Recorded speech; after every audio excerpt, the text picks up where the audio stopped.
Pope Francis is always talking about evangelization. And the evangelization really is the mission of the church.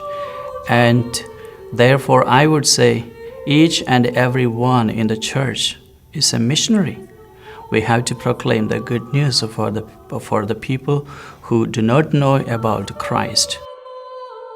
Of course, a priest in a parish is a person who does a lot of things, but ultimately, really more important is a person who is being a symbol of Christ, a sign of Christ's presence, especially as a good shepherd, someone who's still letting Christ be seen, touched, known in a community, especially as the leader, the person who's gathering people together, uniting folks, so that at any given time, when there's an opportunity for people to be together, they've got a symbol of a leader in their presence, in their midst. All during your priestly ministry, you were on call, and you were on call no matter what happened. In other words, you were always, you might say, you were always sort of in motion. The problem with when you get old and retired is security, knowing that our retirement is backed up. I'm 55 years old, and when I was in high school, I thought the 70s were a tough time. Well, I don't know that it probably was a lot simpler and a lot easier than it is today. So we have a lot of work to do with our kids, and to try to support family life so they have a firm foundation at home, to try to help them understand the faith more deeply, to really be able to understand how to practice it in their own hearts and their own lives, to pray with greater devotion and love for God, to be able to understand how to put that in practice. It has become more and more apparent to all of us who work at the diocesan level that there are a lot of things that are just suddenly coming to a head. We've been kind of holding our own, but now we're starting to lose ground. Looking at the projected needs monetarily in the diocese, that we would be going into the principal instead of just using the interest, and that would be very detrimental. There are three critical areas of importance this capital campaign is designed to address: meeting the needs of our retired priests, the happy circumstance of our growing number of seminarians and the funding for them, and the needs for youth formation. The retired priests that we have, they've done a tremendous job. Many of them were pioneers of the diocese, and this is an opportunity for us to show our gratitude to them. Well, what you really need to give serious thought to is possibility later on of assisted living. Let's face it, there are going to be more and more of us as we go along, and we need some place to call home. And take a moment to think about a given priest who has been a part of that journey. And some of the priests have been a part of that journey, not just on one occasion, but on multiple occasions in that family's history. Because our ancestors have done great things for us. Now it is our turn to do something for our future generation. We've got more seminarians now than we've had in a long time. So, we're at this point now where we're getting new ordinations, new priests, a couple each year. But it also means now that that's more expensive for us. Well, if we put this endowment in place, the excitement about that is that we're going to be able to pay for more men to be formed every year without dipping into our reserves. And we're creating a more positive financial situation for the training of our priests. I really give thanks to my family, my parents, who really raised me in the faith. The whole community of the church, I felt, was just there for me and supporting me. My words to someone who's already given is thank you.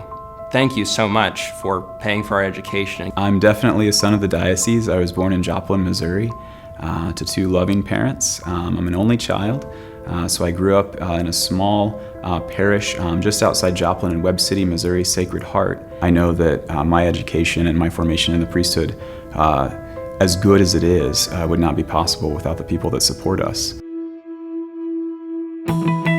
We are coming up on our 60th anniversary as a diocese.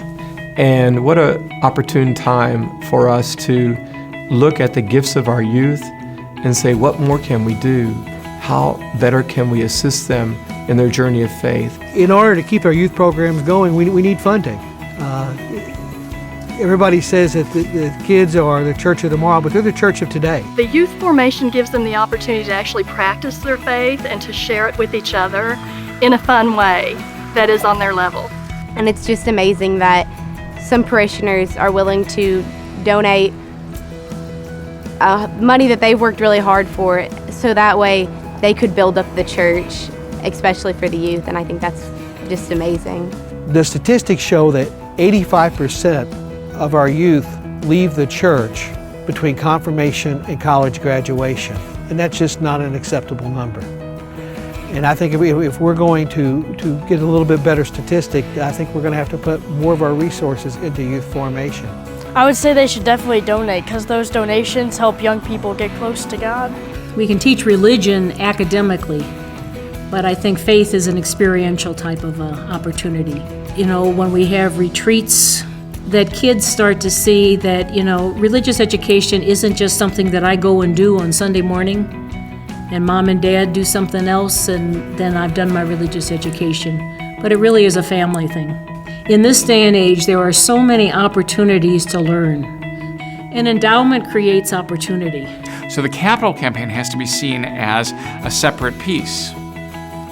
It can't be seen in conjunction with DDF. It can't be seen in conjunction with our weekly collections. It can't be seen in conjunction with our national collections. It can't be seen in conjunction with any of those other things.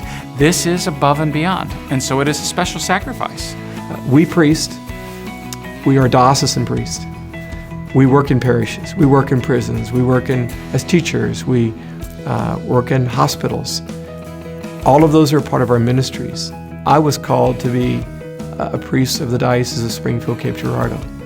And because of that, this campaign reminds me of the relationship I have with all of the parishes in the diocese, not just the 11 that I've served so far, but of all of them. And I desire good for all of them. We're up to each one of us individually. I wonder how effective we could be. However, as Catholics of Southern Missouri, we can pull together and do great things for God. I've been a priest in this diocese for 48 years, and I look forward to working with you in this diocesan effort. You can participate in the capital campaign first by praying for its success. Next, I ask that you make a gift to the campaign in gratitude for the gifts God has given you. In each of our lives, the gifts of others who have gone before us have been extremely significant, providing our diocese with a bountiful legacy. Today, as we prepare to celebrate our 60th anniversary as a diocese, we are indeed grateful for our past as we embrace the opportunity now to prepare our church for the generations to come. May God bless you.